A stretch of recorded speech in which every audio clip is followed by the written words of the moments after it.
And a very good day to you, and welcome to the program. I want to speak to you about the school of hard knocks. Are you going through a rough time at the moment? Well, I want to tell you about somebody who went through a very, very rough time. Yes, I'm talking about the Apostle Paul, one of my heroes. If you go to the second book of Corinthians, chapter 11, and I'm reading from verse 24. Paul says, "From the Jews 5 times I received 40 stripes minus 1. That's the 39 lashes. They would say that the 40th lash would kill you. So they would give you 39. 5 times he went through that. He says 3 times I was beaten with rods. He says once I was stoned. That's the death penalty. 3 times I was shipwrecked.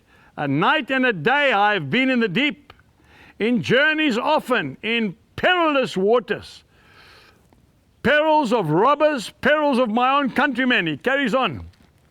A man who is familiar with the school of hard knocks, the school of suffering.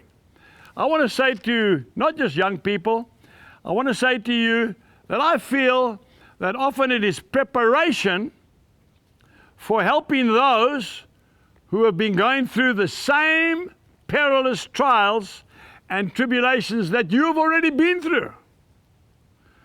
You see, when you've been there yourself, then you can identify with those, with that wounded person. Now, I'm not saying that God causes it. I don't believe that, not the God that I serve. But He allows it, and He always works through it. So it depends how you handle it, okay? Nobody is exempt from hardship and suffering and persecution. No one.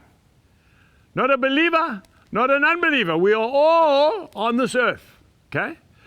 But the difference is how we handle it.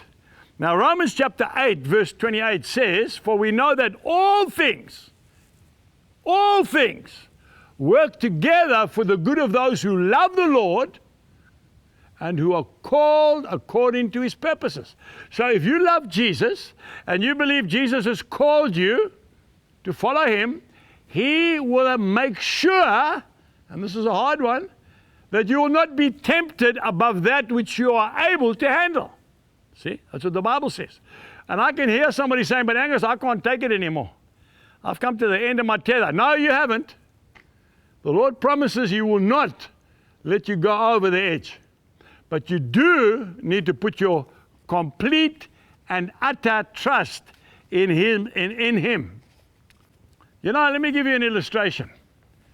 Somebody there's got an old broken down motor car. It's always giving you trouble. I know. I've had many. Okay? Starting farming from nothing. I know all about it. That engine giving you trouble.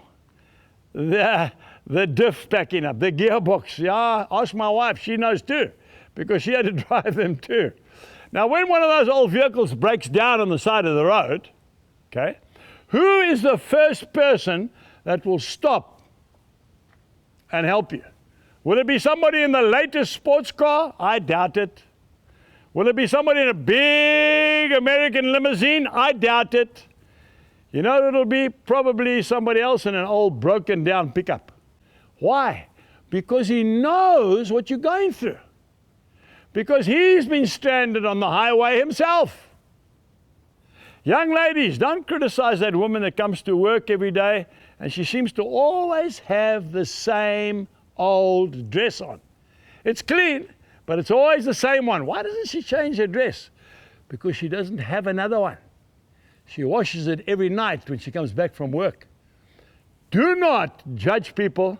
Rather, love them and identify with them. Until next time, God bless you and goodbye.